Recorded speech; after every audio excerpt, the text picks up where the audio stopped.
stand for the pledge. I pledge allegiance to the flag of the United States of America and to the republic for which it stands, one nation under God, indivisible, with liberty and justice for all.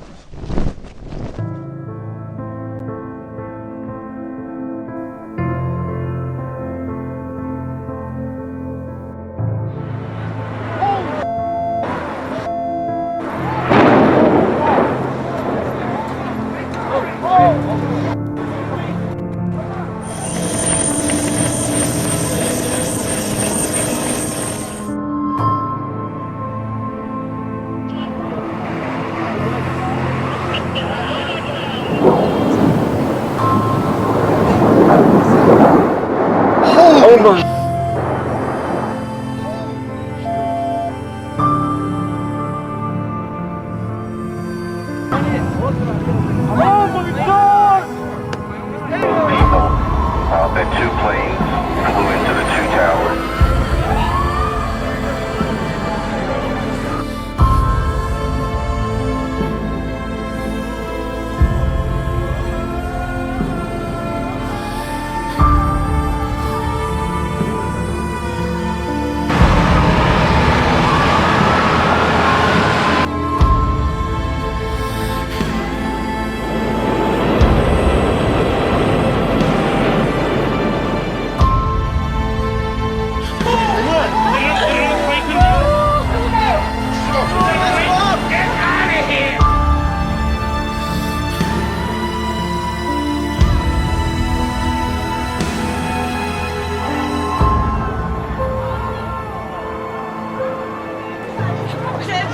Be advised, the North Tower is down. All personnel be advised, the North Tower is down.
Wow. Good morning, Arties. Learning about the challenges of our times is oftentimes hard, especially when it involves facing history. You're absolutely right, Emma. This week on Fast Forward, we would like to dedicate this episode as a tribute to those who so tragically lost their lives 21 years ago.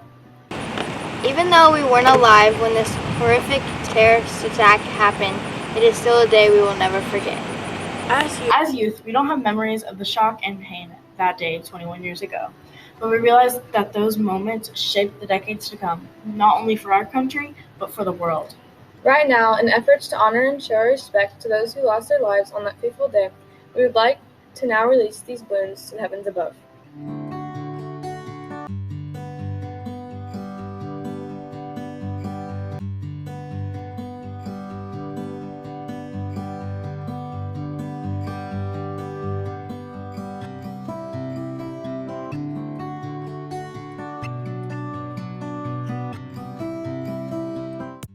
Thank you so much for being a part of this small memorial here with us at Fast Forward. I'm Emma Harris. I'm Keela McOwen. And I'm Addie Curlis. Today is Friday, September 9th, 2022. Today's segment will spotlight our fall sports teams here at Woodin, our Woodin family birthdays, and September as Suicide Awareness Month. Yes, without further ado, let's get this thing started. For sure, back to the studios for sports. Over to you, Addie and Nevaeh.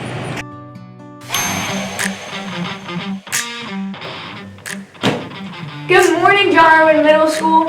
Yes, good morning, Arties. I'm Nevaeh Dillon. And I'm Addie Ford. And you're watching Fast Forward News!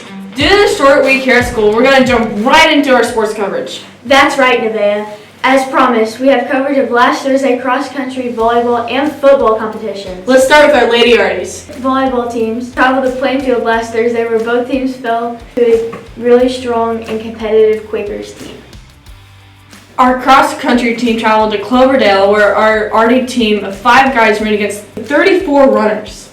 Coach Kitchen gave shout-outs to Hunter Kramer, who placed 13th, and Jude Hiles, who placed 20th. As for our girls, our team of 4 runners faced off against a team of 30. Coach Kitchen shout-outs went to Maddie Hayes, who placed 8th, and Andrea Perry, who placed 10th. Coach Kitchens congratulated all of the boys and girls for setting new personal bests and running a fantastic race. That's awesome. Last for our portion of the coverage is football. Both of our football teams were home last Thursday where they hosted Greenwood.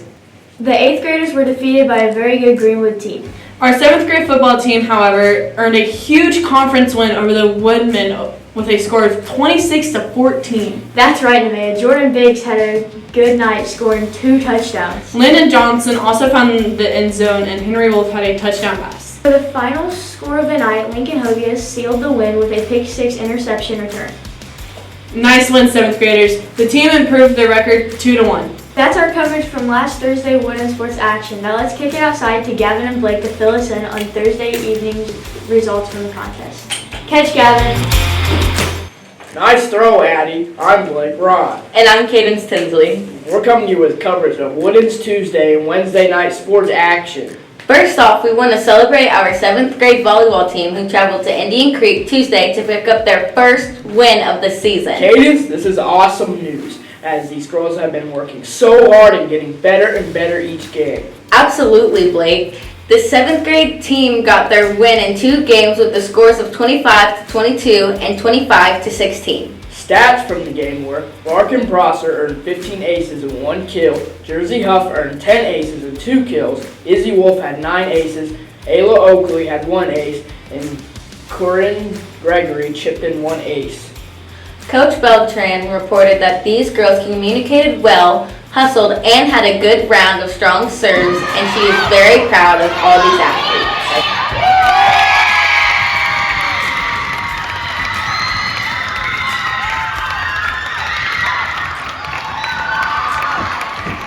For our 8th grade volleyball team, the girls lost to Indian Creek Braves on Tuesday night in 2 sets.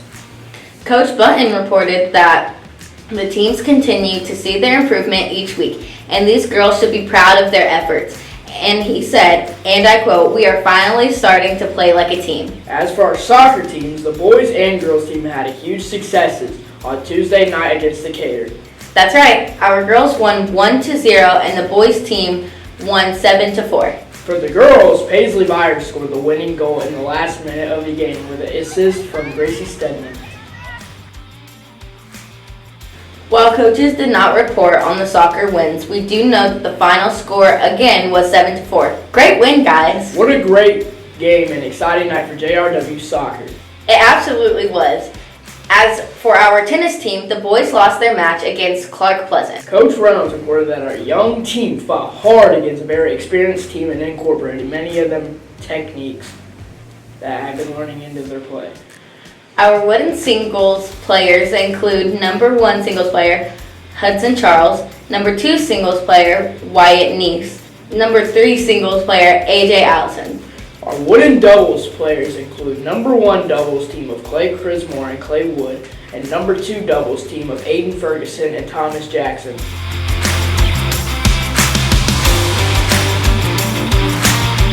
On Wednesday night, our golf team experienced another beautiful and great night on the golf course. The girls moved 3-1 on the season with 241-203 loss to Franklin. Finishing first for the team were Lillian Lamb and Maddie Martin, who both shot a 30. Jocelyn Mercer scored a 32, Emma Peterson scored a 33, and Olivia Hiddle shot a 38.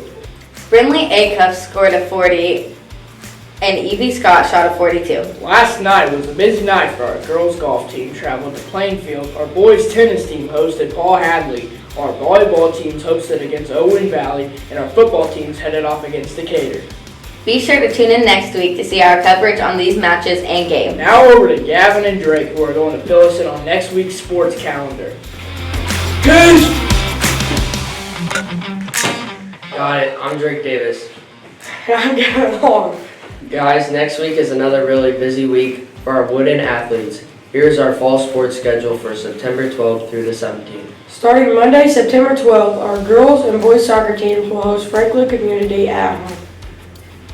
And our 7th and 8th grade football teams will travel south to face off against Bedford. On Tuesday, our boys tennis team will head to Indian Creek to compete against the Braves. On Wednesday, our girls golf team will be at Foxglove hosting Paul Hadley. The boys tennis team will be away at Paul Hadley. Both the girls and boys soccer teams will battle against Greenwood at home, and our volleyball teams will be right here at Woodin hosting the Woodmen of Greenwood. On Thursday, the boys tennis team will be away at Perry Meridian. The cross country team will be away at Edgewood. The 7th grade football team hosts Franklin Community. The 8th grade football team will travel to Franklin. And our volleyball teams will be away at Clark Pleasant. Finally, next Saturday, our cross country team will travel to the Eagle Classic in Brown County. Remember guys, there may be people who have more talent than you. But there is no excuse for anyone to outwork you. Absolutely. That's a wrap for this week's Fast Forward Sports coverage. Go Arties! Happy birthday!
It is Suicide Awareness Month, and we as a school and broadcasting team are bringing this to your attention.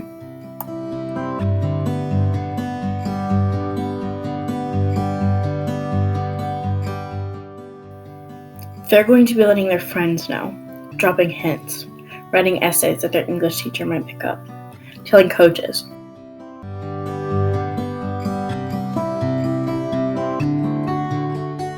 One thing teens considering suicide won't do is tell their parents.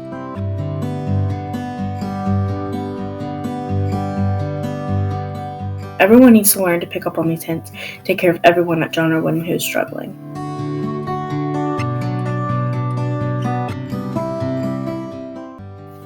Each day in our nation, there are an average of over 3,703 attempts by young people.